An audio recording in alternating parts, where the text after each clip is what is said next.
Parce que cette présence, mes bien-aimés, on ne l'achète pas. Même si on a des milliards, on n'achète pas cette présence. C'est un cadeau. Et vois ça comme un amour propre que le Père a pour toi. Alléluia. Et vous savez, la présence de Dieu, quand elle est là, on a cette émotion, on a envie de pleurer. Alléluia. On a envie de voir là, parce que voilà, c'est au-delà de nos forces. Alléluia. Donc je voulais vraiment rendre grâce à notre Père pour lui dire que voilà, cette œuvre est son œuvre. Alléluia. Nous sommes ses enfants. Je suis son enfant. Vous, nous sommes tous ses enfants. Alléluia. Gloire à Jésus. Et c'est le Saint-Esprit qui règne ici. Alléluia. Gloire à Jésus. Parce que dans l'Alliance, et c'est pour cela, lisons encore bien le Nouveau Testament. Vous verrez que tout ce que le Seigneur Jésus a fait, il a toujours donné la gloire au Père. Il a toujours dit, ce n'est pas moi qui fais, c'est le Père. Alléluia. Pourquoi Jésus le disait? Parce qu'il était dans la chair. Il avait aussi la chair, c'est-à-dire qu'il avait une vie dans la chair. Et dans la chair, il glorifiait le Père. Et c'est important que nous, enfants de Dieu, nous devons toujours glorifier le nom de notre Père. Alléluia. Nous devons donner la gloire au Saint-Esprit. Parce que le Saint-Esprit, mes bien-aimés, on a attristé sa présence dans l'Église aujourd'hui. On a attristé la présence du Saint-Esprit. Mais les gens ne savent même pas comment le Saint-Esprit roule. Alléluia. Mais maintenant, c'est la doctrine qui a pris la place à l'Église. C'est la doctrine. Et cette doctrine existait déjà à l'époque des pharisiens. Et je bénis le Seigneur pour les témoignages, pour les exhortations, pour tout ce qu'on a vécu ce matin. Ça montre que nous sommes dans l'Alliance. Alléluia. Ça montre que Jésus est notre Seigneur et à la porte. Alléluia. Gloire à Jésus. Puisque nous parlons de l'éternité, et le Saint-Esprit a mis un message dans mon cœur pour nous ce matin. Et si nous avons nos Bibles, nous pouvons ouvrir. Désolé.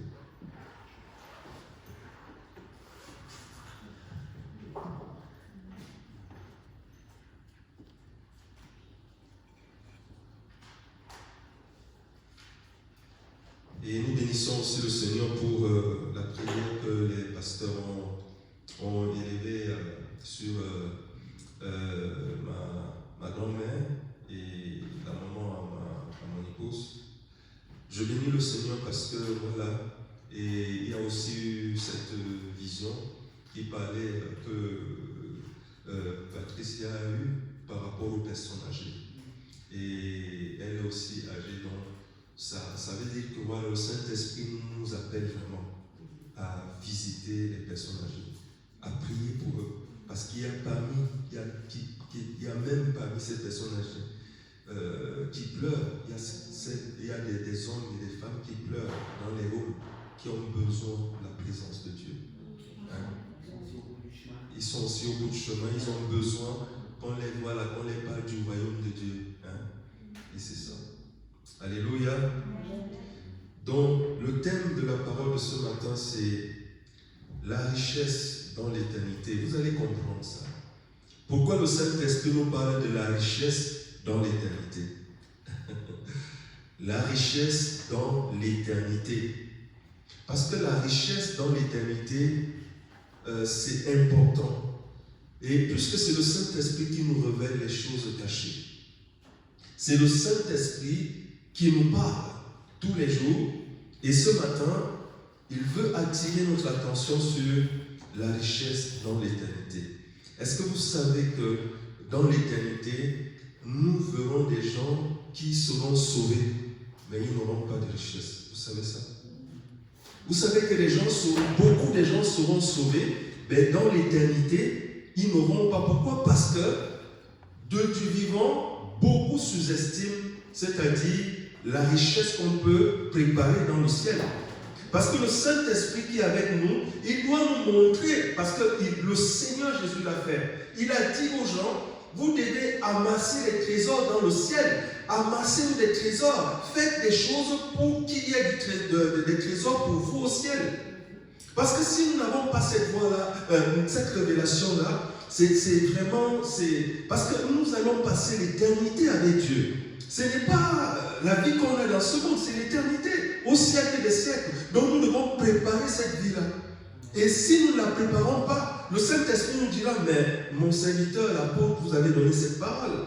Maintenant que nous recevons cette parole ce matin, chacun de nous doit entrer dans sa relation personnelle avec le Saint-Esprit en demandant au Saint-Esprit, Saint-Esprit, que faut-il faire pour que j'ai des richesses au ciel? Parce que mes bien-aimés, l'heure est grave pour nous. Si le Seigneur Jésus revient aujourd'hui, s'il nous prend aujourd'hui ou demain, et nous, c'est important que chacun ait des richesses au ciel. Et c'est important, mes bien-aimés. Quand le Saint-Esprit m'a montré ce message, il a dit que dans beaucoup d'églises aujourd'hui, les gens sont sur les choses spirituelles. Mais n'oublions pas que le Dieu qui a fait les choses spirituelles, c'est le même qui a fait les choses physiques. Les choses qu'on voit dans le naturel ont été faites par Dieu. Donc nous ne pouvons pas nous dire que nous avons seulement une relation avec Dieu dans l'esprit. Le Dieu qui nous appelle dans l'esprit, vous allez comprendre que quand on commence avec Dieu, on commence avec lui d'abord dans le spirituel. Mais après, on verra que Dieu ne veut même plus qu'on soit tellement avec lui dans le spirituel parce qu'il va vouloir qu'on le connaisse aussi dans le naturel. Alléluia. Et le Saint-Esprit, oui, a dit, comme un Père. Et le Saint-Esprit est un Dieu qui veut se révéler à nous dans le naturel. Vous voyez, le Saint-Esprit est un Dieu. Il n'a pas besoin qu'on ferme ses yeux pour nous parler. Même les yeux ouverts, il nous parle. Il nous parle. Et pour connaître le Saint-Esprit, il faut apprendre aussi à vivre, vous voyez. Et ça, ce sont des... Vous voyez, on enseigne ça, la méditation aux gens, mais ils veulent juste... ils imitent un peu. Parce que cette méditation te dit, va te placer, concentre-toi. Mais non. Mais la méditation, celle dont le Saint-Esprit a besoin, c'est quand on a notre cœur ouvert à lui. Alléluia.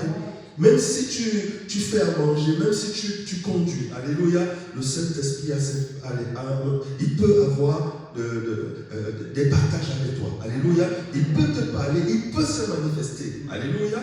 Et vraiment, mes bien-aimés, c'est la parole de ce matin, c'est vraiment Dieu qui veut vraiment nous révéler parce que nous, maintenant que nous avons cette parole, nous pourrons aussi la donner à beaucoup de gens. Alléluia. Nous pourrons la transmettre parce qu'il y a l'Éternel dit mon peuple est détruit faute de connaissance. Alléluia. Et pour introduire la parole de ce matin, allons dans Matthieu et nous avons 3 chapitres pour introduire la parole de ce matin. N'oublions pas le thème. Le thème c'est la richesse dans l'éternité. Avant de commencer la parole de ce matin, qui aimerait avoir des richesses dans l'éternité? Je ne peux pas manquer ça. Qui veut avoir les richesses dans l'éternité? Je ne veux pas manquer ça. Tout le monde, n'est-ce pas? Bon, maintenant, écoutons la parole que Dieu nous donne. Vous verrez que c'est la vérité. Parce que quand le Seigneur Jésus parlait, il disait toujours en vérité, en vérité. Alléluia. Si vous avez trouvé Matthieu chapitre 10, qu'est-ce que le verset, nous lisons à compter du verset 34. Qu'est-ce que le verset 34 nous dit? Oui?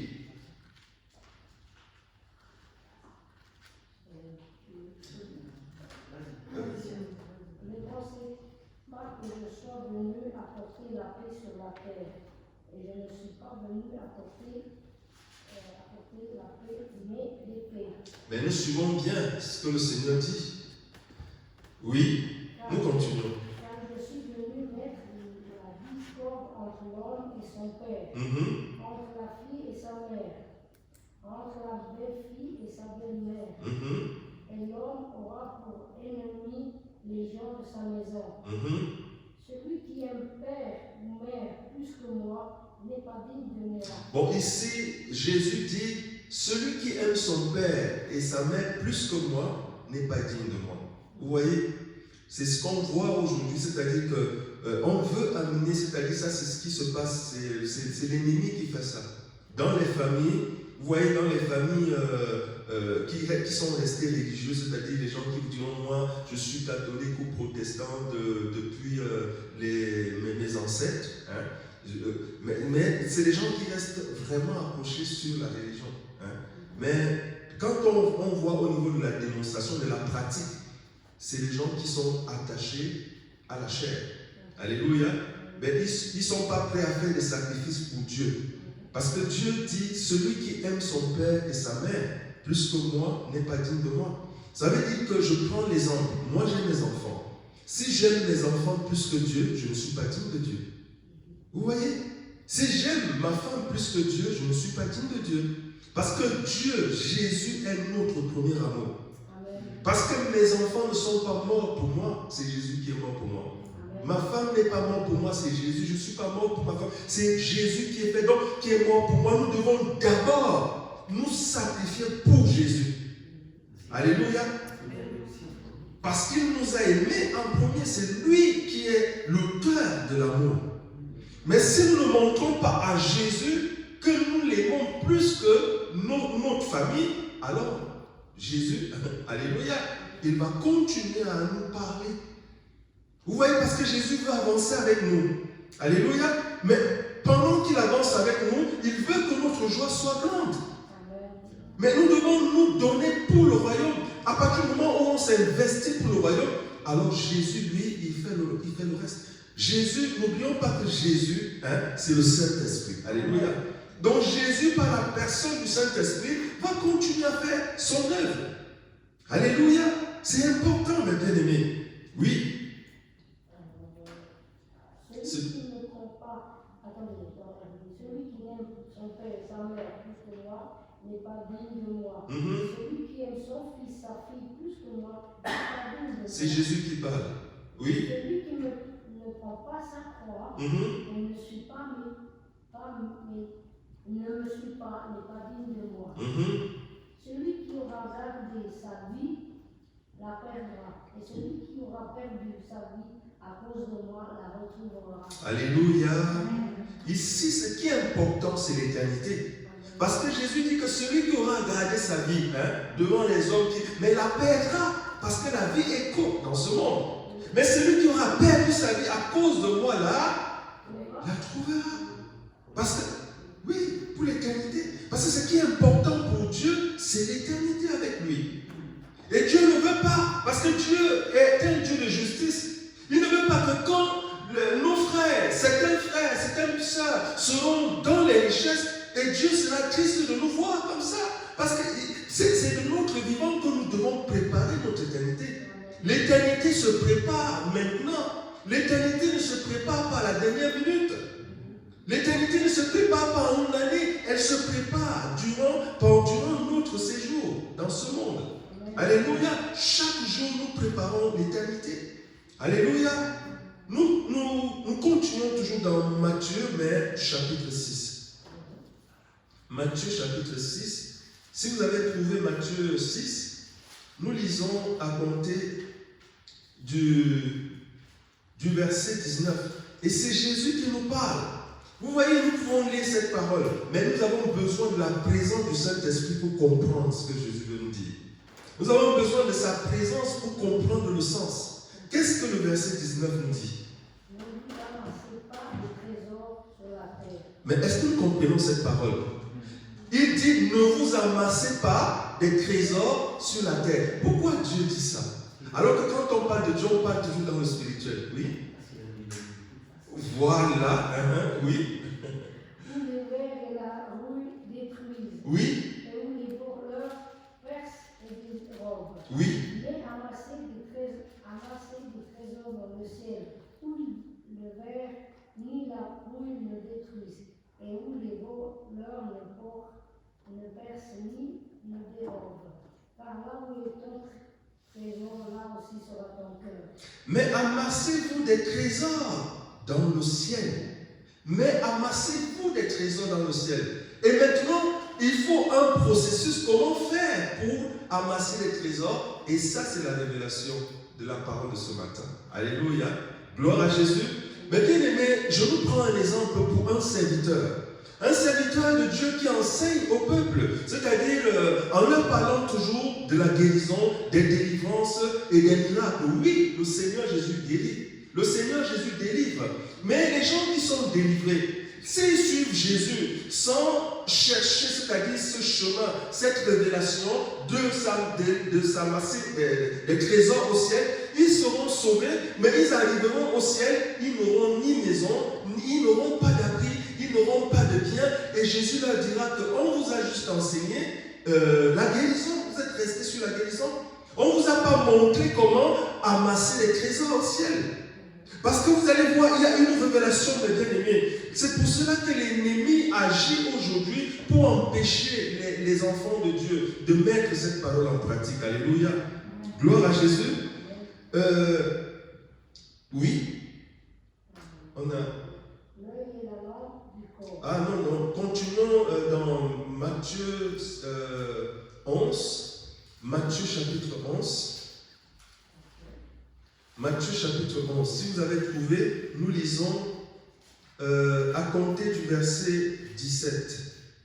Non, à compter du verset 7 plutôt. Oui.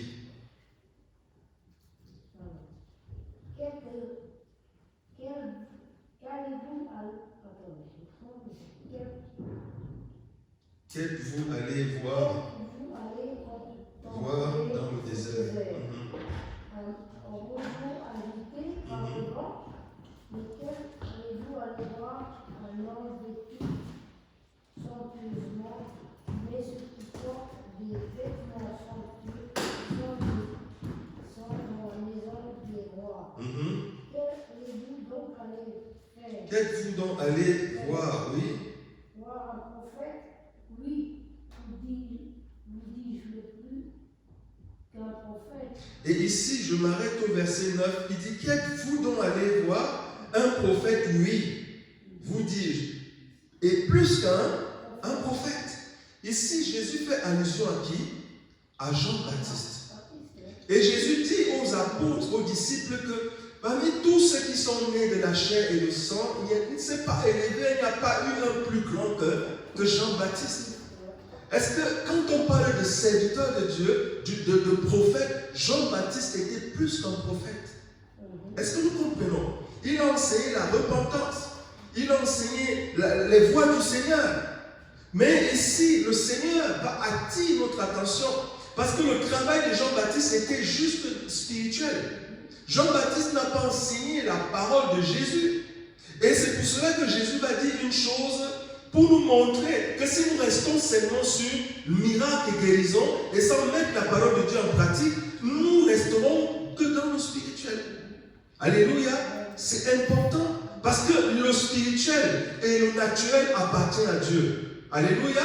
Et nous venons à l'église, c'est pour servir Dieu dans le spirituel et aussi dans le naturel. Est-ce que nous comprenons cela? Tous les jours, il faut mettre en pratique la parole. Et mettre la pratique en parole, ce n'est pas dans le spirituel, c'est dans le naturel. Alléluia. Et oui. Celui dont il est écrit, voici j'envoie mon messager, monte ta face, pour préparer ton chemin devant toi. Oui. En vérité, je vous le dis, parmi ceux qui sont nés de femmes, il ne s'en est pas levé le plus grand que Jean-Baptiste. Cependant, le plus petit dans le royaume des cieux est plus grand que celui depuis le jour de Jean-Baptiste jusqu'au présent. Le royaume des cieux est soumis à la violence et à son les violents qui le ravissent. Alléluia. Je voudrais revenir parce qu'on va, je vais qu'on s'arrête juste au verset 11 que tu as lu, il dit, je vous le dis en vérité, parmi ceux qui sont nés de femmes, il ne s'est pas apparu de plus grand que Jean-Baptiste. Cependant, le plus petit dans le royaume des cieux est plus grand que lui. Alléluia. Cependant, le plus petit dans le royaume de Dieu est plus grand que Jean-Baptiste. Est-ce que nous comprenons? Ici, le Seigneur Jésus, pourquoi il dit le plus petit? Il parle du plus petit en richesse. Il parle du plus petit parce qu'au ciel, on retrouve aussi des gens qui ont juste amassé un peu d'argent. On trouve ceux qui auront amassé beaucoup. Mais Jésus dit que le plus petit est plus grand que Jean-Baptiste. Pourquoi il le dit? Parce que Jean-Baptiste a juste travaillé dans le spirituel. Jean-Baptiste n'a pas travaillé dans le naturel. Et le plus petit dans le royaume de Dieu est plus grand que Jean-Baptiste. Et quand le Saint-Esprit m'a enseigné cette parole, quand j'étais jeune chrétien, j'ai entendu beaucoup de pasteurs, je n'avais pas compris cette parole. Mais au fur et à mesure que le Saint-Esprit a évolué avec moi, il m'a fait comprendre le sens de cette parole. Et le plus petit ici, ça rentre dans la mise en pratique de la parole de Dieu. Alléluia. Et c'est parce que le Seigneur veut, mon frère, ma soeur, que quand nous entrons, puisque notre ministère, nous sommes dans l'alliance, il veut vraiment accomplir sa parole. Alléluia. Gloire à Jésus. Est plus grand que lui. Nous continuons, allons dans Marc chapitre 10. Marc chapitre 10. Maintenant, vous allez mieux comprendre cette parole de la richesse dans l'éternité. Marc chapitre 10, et vous allez comprendre pourquoi le Saint-Esprit avait dit à cet homme, et cet homme, quand il vient vers Jésus, certaines versions en mettent le jeune homme riche. Vous avez entendu parler du jeune homme riche? Vous avez entendu le jeune homme riche? Quand le jeune homme riche vient vers Jésus, il se prosterne, il dit: bon maître, que faut-il faire pour hériter le royaume de Dieu? Et vous allez comprendre que cet homme a même impressionné Dieu. Parce que Dieu va lui citer les commandements. Et il va dire à Dieu: depuis ma jeunesse, je les ai observés. Jésus le regardait les mains parce qu'il a vu que cet homme, mais il va quand même lui dire qu'il te manque une chose. Parce que si tu meurs dans l'état dans lequel tu es, tu n'auras pas, tu seras appelé, je ne sais pas, tu n'auras pas de place au ciel. C'est-à-dire que tu seras en train d'habiter dans les maisons, ou soit la maison d'une autre personne. Mais Jésus veut que chacun de nous ait sa richesse, sa place. Alléluia. Est-ce que vous comprenez le sens de la parole ce matin? C'est parce que le Seigneur, il est en train de faire ton testament. Voilà. Voilà, tu as ça, tu as ça. Alléluia. Et c'est important, mes bien-aimés. C'est important. Et si vous avez trouvé Marc 10, nous commençons à lire à compter du verset 17. Et moi, j'ai un thème qui me parle du jeune homme riche. Vous avez aussi un thème? Le jeune homme riche. C'est le jeune homme riche qui aborde Jésus. C'est lui qui aborde notre Seigneur. Mais il va lui demander parce qu'il veut sauver son âme. Nous lisons. Marc chapitre 10 et le verset 17. J'ai un thème là jusqu'au-dessus du verset. Quand Jésus se mettait en chemin, un homme courut et se jeta aux genoux devant lui. Oui.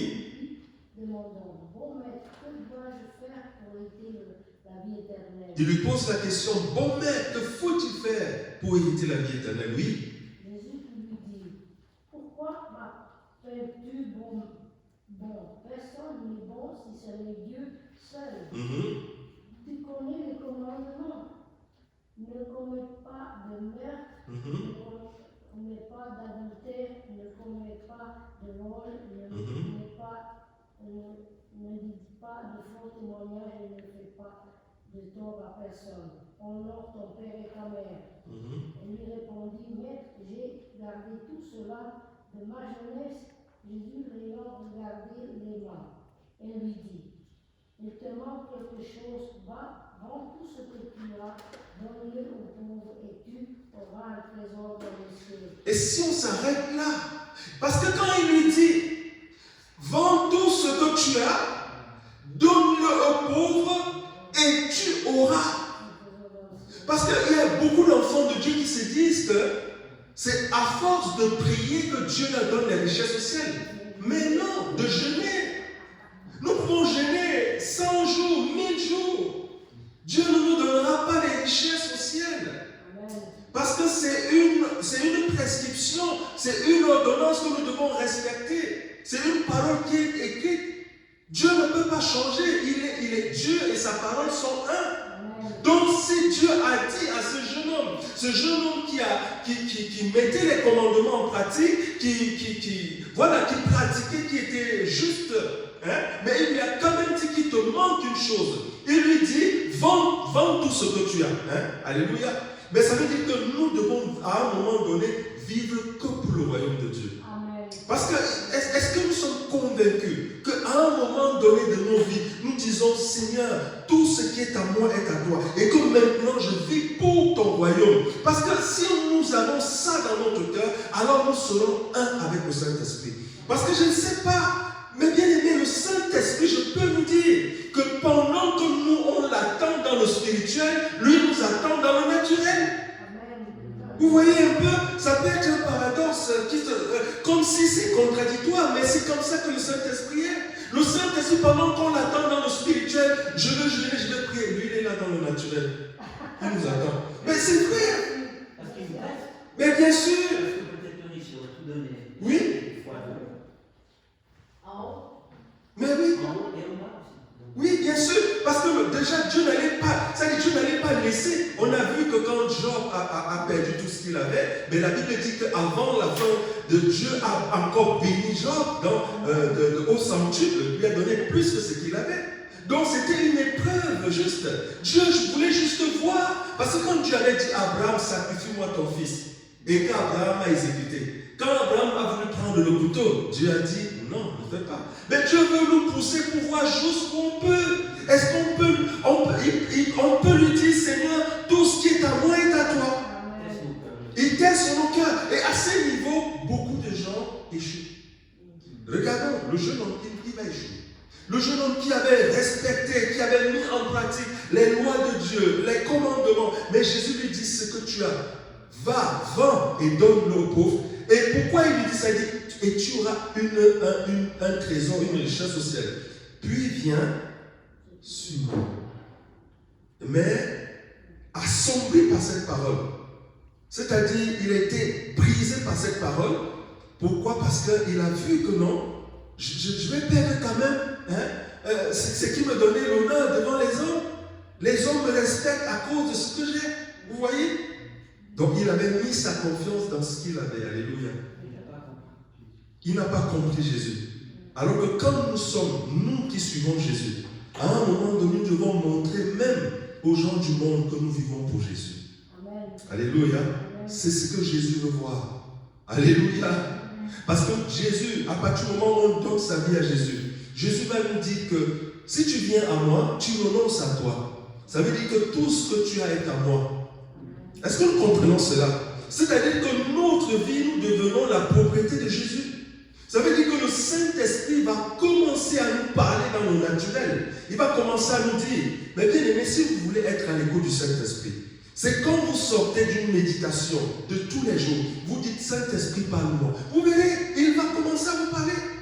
Quand vous allez recevoir les choses, parce que quand le Saint-Esprit nous parle, il nous parle des choses, ça revient, même si tu as vu un film, même si tu as été avec les amis dans un restaurant, même si vous avez eu, je ne sais pas, un mariage, quand le Saint-Esprit te parle, il va effacer tout ce que tu as vu avant.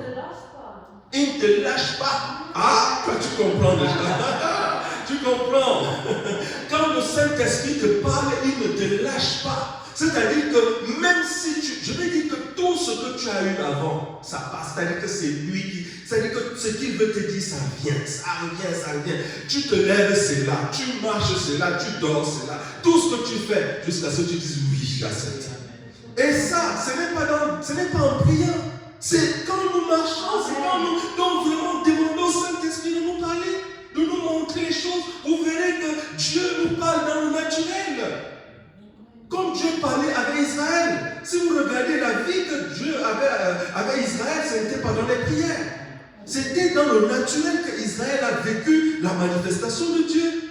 Mais ce Dieu-là est avec nous. Et vous voyez, la doctrine veut nous amener c'est-à-dire aller toujours à être tout le temps dans la prière. Mais non, il y a un temps pour la prière, mais il y a aussi un temps pour être à l'écoute et pour entendre. Alléluia. Gloire à Jésus. Et si nous, la suite,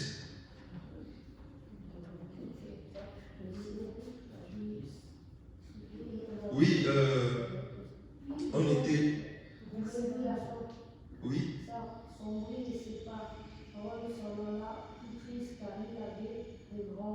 assommé par cette parole, il s'en alla tout triste, car il avait des grands biens. Vous voyez, c'est ce que Jésus... Et ici, Jésus dit quoi après aux disciples? Autour de lui et ses disciples, qu'il est difficile à ceux qui ont des biens d'entrer dans le royaume de Dieu.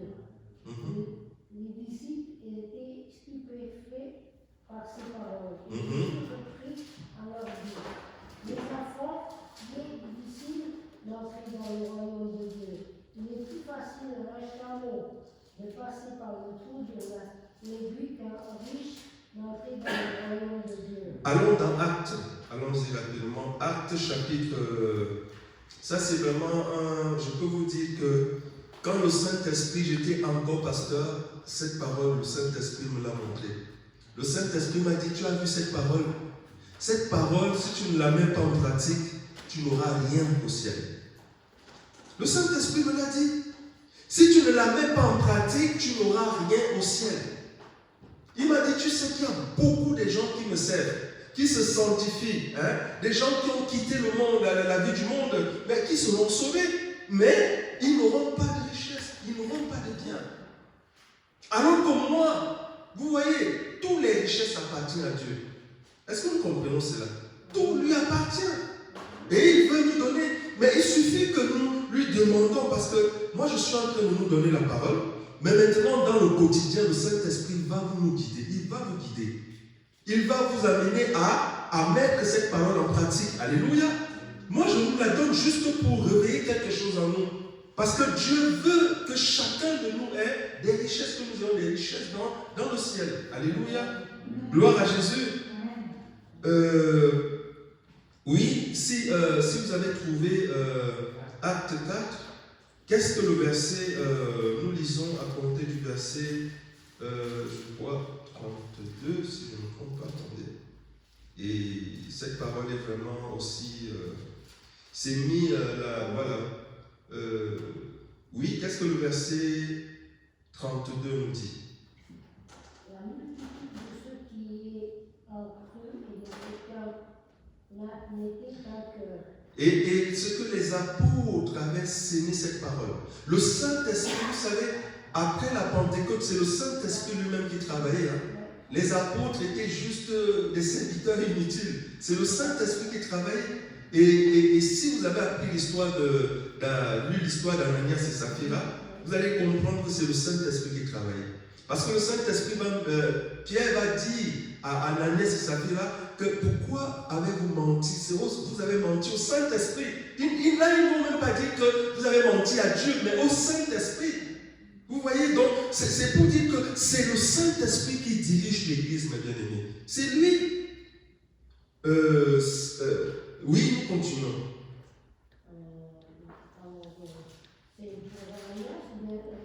Non, nous sommes dans la multitude de ceux qui avaient cru n'était qu'un cœur. Oui. Nul ne disait que ces biens lui appartenaient. Mais tout était commun Santé. avec une grande puissance, les apôtres rendaient témoignage de la résurrection du Seigneur Jésus. Et une grande grâce reposait sur eux. Ici, on nous parle de la communion fraternelle. Mais ce n'est pas la parole. Vous allez voir que moi, je vais attirer notre attention sur Barnabas, sur ce que Barnabas fait. Vous voyez, parce que les gens venaient apporter la nourriture, les vêtements, on les posait. Il y a encore ce genre d'actions dans les églises où les gens viennent avec la nourriture, on distribue aux gens. Mais ça n'entre pas dans la relation personnelle. La relation personnelle, elle va de pair avec ce que Dieu a dit aux jeune homme riche. Dieu a dit aux jeune homme riche, tu dois faire quelque chose pour avoir un trésor au ciel. Nous continuons. Il n'y a parmi eux aucun indigent. Oui. Ils possédaient des champs et des maisons les vendait, apportait le prix et ce qu'il avait vendu, et le déposait au pied des apôtres. Ils l'ont distribué à chacun selon qu'il en avait besoin. Joseph. Bon, maintenant, ce qui nous intéresse ici, c'est Joseph. Joseph est surnommé par les apôtres. Par les apôtres, oui. Ce qui signifie fils d'exhortation. Oui. Lévi, originaire de Chypre, vendit un champ qu'il possédait, apportait l'argent et le déposa. Ce Joseph avait quoi? Il avait un champ. Et il avait compris le prix, c'est-à-dire ce qu'il fallait faire pour l'éternité. Il est allé vendre ce champ et il a fait quoi? Il est venu, il a posé aux pieds des apôtres. Alléluia. Mais qu'est-ce que l'acte que Joseph Barnabas pose? C'est quoi? Quelle est la conséquence de cet acte? Il est en train de chercher, il a compris. Et vous savez, ça, à ce niveau, on n'a pas besoin d'être pasteur. On n'a pas besoin d'être ancien diacre. Même un nouveau converti peut nous devancer. Est-ce que nous comprenons cela? Même un nouveau converti peut me devancer. C'est-à-dire que si moi je tarde à poser cet acte, une personne qui s'est convertie, qui a donné sa vie à Jésus et qui dit ok, j'ai telle chose que je donne pour le royaume de Dieu. Ah, elle a une richesse et moi je n'ai pas. Vous voyez un peu, on ne peut pas, c'est-à-dire que c'est une règle. Dieu l'a arrêté. Il n'y a pas de favoritisme à ce niveau. On ne peut pas dire parce que je suis apôtre, parce que je suis pasteur. Non, tout le monde, et nous sommes tous dans la même parole. Et c'est important, mes bien-aimés, que dans nos prières quotidiennes, que nous demandons au Saint-Esprit, Saint-Esprit, que dois-je faire? Qu'est-ce qu'il faut que je fasse pour ton royaume? Pour avoir ma richesse, ma part d'héritage. C'est important, mes bien-aimés, parce que Dieu veut que nous entrons dans l'éternité, pas les mains vides. Alléluia. Gloire à Jésus. Moi, je suis content que le Saint-Esprit nous ait montré nous ait donné ce thème. Il déposa ça, oui, pour terminer, au pied des apôtres. Après, c'est Ananias et Saphira. Oui, nous continuons dans Matthieu chapitre 12, nous sommes presque à la fin. Matthieu 12, ici on nous parle d'une femme. Une femme, n'oublions pas le thème de ce matin, la richesse dans l'éternité. Une femme, si vous avez trouvé Matthieu 26 plutôt, Matthieu 26 et si vous avez trouvé Matthieu 26, qu'est-ce que le verset 6 nous dit? À compter du verset 6, qui nous parle de Jésus qui était à Béthanie, dans la maison de Simon. Oui. Quand Jésus était mis dans la maison de Simon le lépreux, une femme s'approcha de lui. Suivons bien l'acte de cette femme, oui. Elle tenait un vase d'albâtre, plein de parfum de grand prix. Ici, on nous parle, on dit que cette femme avait un parfum de quoi? De grand prix. Donc c'est un parfum qui coûtait une fortune. Elle a vendu ce parfum, elle a acheté ce parfum de grand prix pour qui? Pour Jésus. Et vous allez voir que ce que cette femme pose, l'acte qu'elle pose, ça n'a rien à voir avec les disciples, les appelés qui étaient au devant du Seigneur. Non, ça n'a rien à voir. Elle est en train d'accomplir une parole et cette femme, aujourd'hui, on parle d'elle parce que Jésus avait dit que partout où la bonne nouvelle sera prêchée dans le monde, on parlera de cette femme, de ce qu'elle a fait.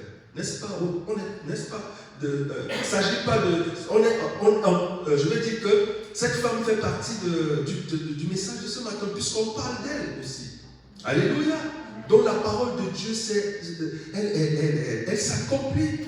Et pourquoi cette parole s'accomplit vis-à-vis de cette femme? Parce que cette femme a compris que Jésus, nous ne devons pas seulement avoir un regard spirituel sur Jésus, mais on doit aussi avoir un regard, je vais dire, pas charnel, mais qui va dans l'homme, Jésus, parce que l'homme Jésus est venu pour recevoir les présents de ses enfants. C'est-à-dire que, puisqu'il est roi, et nous savons que les rois ont toujours accepté ce qu'on les apporte. C'est-à-dire quand on apporte des présents au roi, ils reçoivent, ils sont contents, mais Jésus, lui, n'est pas roi dans dans le naturel, il les voit dans le spirituel. Ça fait que quand on apporte les présents à Jésus, Jésus, lui, puisque son royaume n'est pas de ce monde, il nous donne des richesses dans son royaume. Les premiers, c'est les rois mages. Les rois mages. Voilà, les premiers, c'est les rois mages. Et voilà, mais ce que tu dis est vrai. Parce que les rois mages, c'était des rois vraiment, des rois comme la reine Élisabeth. Ils sont venus avec de l'or. Hein? Et c'est même les premiers qui ont mis cette parole en pratique. Ils ont tout compris. Ils ont dit, nous sommes les premiers à avoir notre héritage là-bas. Et ils ont offert à Jésus de l'or. Ils ont compris cette parole, les rois mages. Mais l'Église, aujourd'hui, réveillons-nous et disons tous les jours, parlons Saint-Esprit, je veux que tu me montres ce que je dois faire. Je veux avoir ma richesse au ciel. Je veux amasser des richesses. Saint-Esprit, montre-moi ce que je dois faire. Et vous verrez que ce que nous devons faire, nous ne devons pas le faire parce qu'il y a des enfants de Dieu. Je ne sais pas si parmi nous, il y a ceux qui font beaucoup des gestes dehors, c'est-à-dire nous donnons la nourriture aux pauvres, nous faisons des dons à l'extérieur, et il ne s'agit pas de ça. Parce que vous allez comprendre que quand cette femme pose cet acte, les disciples vont même s'indigner, ils vont se fâcher, ils vont dire, mais à quoi bon cette bête? Dieu n'a pas besoin. Mais on aurait pu vendre ce parfum cher et le donner aux pauvres. Vous allez comprendre que le monde n'a rien à voir avec notre héritage dans le ciel. Dieu a mis l'Église, c'est dans l'Église que, c'est à travers l'Église que nous amasserons les trésors au ciel. Et c'est ce que les rois mages, au roi des rois, ils ont dit ça. Au roi, nous venons offrir de l'or et du parfum au roi des rois. Et c'est l'enfant Jésus qui était couché. Mais ils sont prosternés, ils ont dit que non, nous venons offrir au roi des rois. Ils ont compris. Et Jésus, après, a mis son église et il a appelé ses disciples. Nous sommes aujourd'hui. Mais nous devons demander au Saint-Esprit pour que nous ne restons pas seulement dans le spirituel, parce que nous devons poser des actes pour avoir des richesses dans l'éternité. Et Jésus n'était pas pauvre.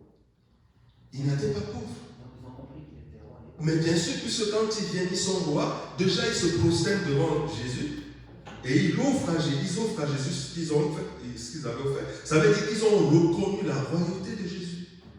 Alléluia! Gloire à Jésus.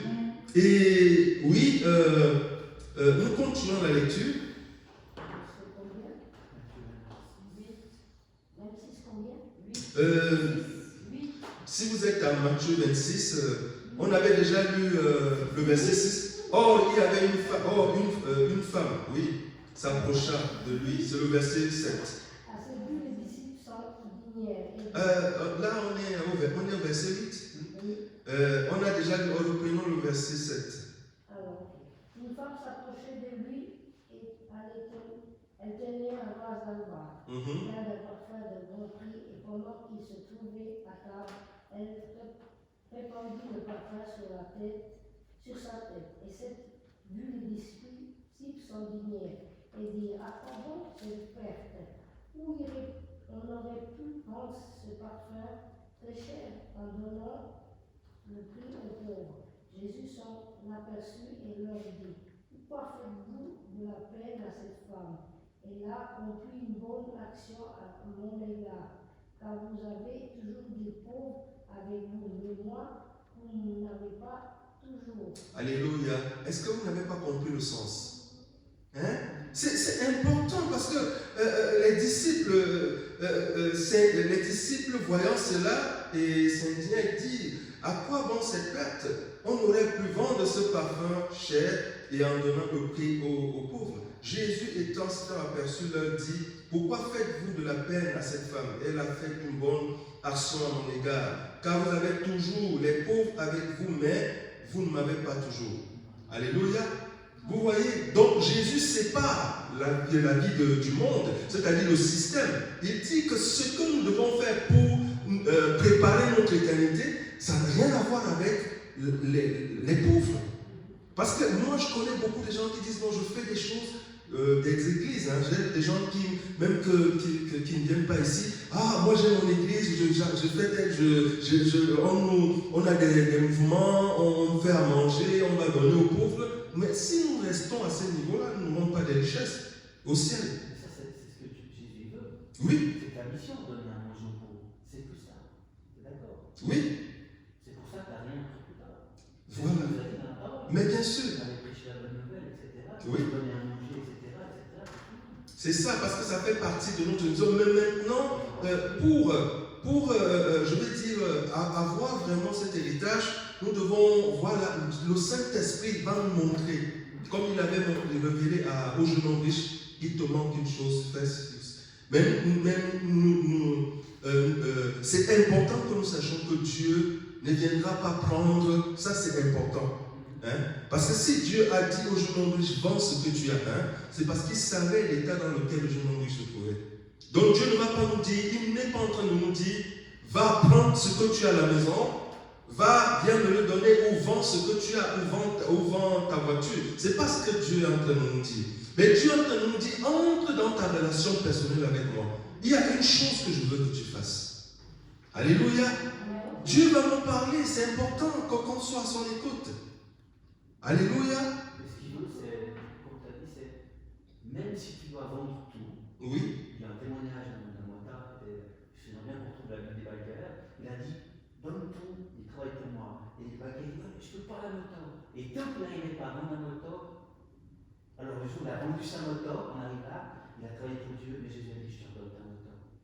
Il est en train de redonner son cœur, et en plus, il a le cadeau dans Dieu, parce qu'il sait que le jour où il va, comment expliquer, il sait que Jésus, il sait qu'il pourrait même vendre tout pour lui. Oui. C'est ça, je me laisse. C'est ça. Mais il ne nous laissera jamais pauvres. Non, jamais. C'est ça, c'est pas avoir peur. ouais, c'est ça. L'homme, l'humain, on a peur au niveau de l'humain. On s'est dit, je vais prendre ça et je vais rester. Non, on ne sait pas. Abraham a cru que Dieu, il prenait son fils à 100 ans. Ben, la Bible dit qu'Abraham avait la foi que Dieu pouvait même ressusciter. Et Isaac après, vous voyez. C'est pour ça que le riche préfère l'argent à Dieu. C'est ça. C'est ça. C'est triste, vraiment. Dieu doit être Dieu doit être numéro 1. numéro 1. Il donne tout à lui. Nous qui cherchons, c'est-à-dire le royaume, Dieu, le Saint-Esprit, c'est surtout le Saint. Moi je dis, ce n'est pas Jésus, parce que Jésus, beaucoup de gens ne le connaissent pas. Mais le Saint-Esprit, le Saint-Esprit, je vous assure, moi s'il faut avoir peur, c'est le Saint-Esprit. Parce que Jésus lui-même a dit, quiconque parlera contre moi. Et nous savons quand on parle de Jésus, on dit qu'il est assis à la droite du Père. Mais le Dieu qui travaille tous les jours, c'est le Saint-Esprit. Le Saint-Esprit, moi je suis incapable, de dire quoi que ce soit de négatif sur lui. Je ne peux pas, c'est un amour, c'est vraiment une adoration. Amen. Voilà. Et c'est vrai, et c'est le Saint-Esprit, c'est lui qui va enlever l'Église. N'oublions pas que le Saint-Esprit est l'alpha et l'oméga. Il a ressuscité Jésus d'entre les morts. Il a accompli tout. C'est lui qui a l'œuvre. C'est lui qui... Et la Bible dit même que c'est lui qui chasse Satan. C'est lui qui empêche Satan de se manifester. Il ne peut pas entrer. Toujours le dire ça, c'est celui qui est dans le monde. Il faut toujours lui dire oui. Il faut toujours lui dire oui. Voilà. Et voilà, tu as compris. Au Saint-Esprit, il faut toujours lui dire oui. Il ne faut jamais dire non, parce que quand on dit non, on le blesse. Et Jésus lui-même a dit. Et Jésus lui-même a montré que non, le Saint-Esprit est le Père. Il a dit, quiconque parlera contre moi, il sera pardonné. Mais le péché contre le Saint-Esprit, il n'y aura pas de pardon. Ni dans ce siècle. C'est comme l'armée. C'est comme l'armée. Oui. On peut avoir des grades, tout, je parle dans la guerre. Oui. Il a fait une mission. Oui. Il a été sacrifié pour lui. Oui. Et il faut dans la tête, sergent. Voilà. C'est la même chose que j'aimerais qu'on soit dans le monde complet, si on espère. Voilà. Si tu as seulement 5 soldats, tu as seulement 5 soldats. Tu as une solde de 5 soldats, tu as une maison de 5 soldats. Mais il aimerait que tu sois général. C'est ça. Voilà. Voilà. Mais il faut faire des sacrifices. Il faut faire des, voilà, c'est ça, il faut faire des sacrifices. Et Luc, pour terminer, nous sommes à la fin. Luc chapitre 12. Nous sommes déjà à la fin, oui, c'est vrai. Luc chapitre 12, c'est notre dernier chapitre. Luc 12, nous lisons, qu'est-ce que le verset... si vous avez trouvé Luc chapitre 12, Qu'est-ce que le verset 29 nous dit? Nous sommes à la fin. Verset 29 nous dit quoi? Et vous ne chercherez pas ce que vous mangerez, ni ce que vous boirez, et ne vous mentez pas. Car tout cela, ce sont les voyants du monde qui les recherchent. Mon Père qui sait que vous en avez besoin. Cherchez plutôt son royaume et cela vous sera donné par surcroît. Sois sans crainte, petit troupeau, car votre Père a trouvé bon de vous donner le royaume. Vendez ce que vous possédez et donnez-le aux autres. Faites des bourses qui ne s'usent pas, un trésor inépuisable dans les cieux. Il n'y a pas de voleur qui approche, ni de nuit qui détruise. Alléluia. On s'arrête là. Vous avez compris que Luc revient sur ce que nous avons vu dans Matthieu. Alléluia. Et il dit, petit troupeau, votre Père a trouvé bon de vous donner le royaume. Si vous avez des choses qui ne vous servent plus, vendez-les et donnez-le à nos mondes.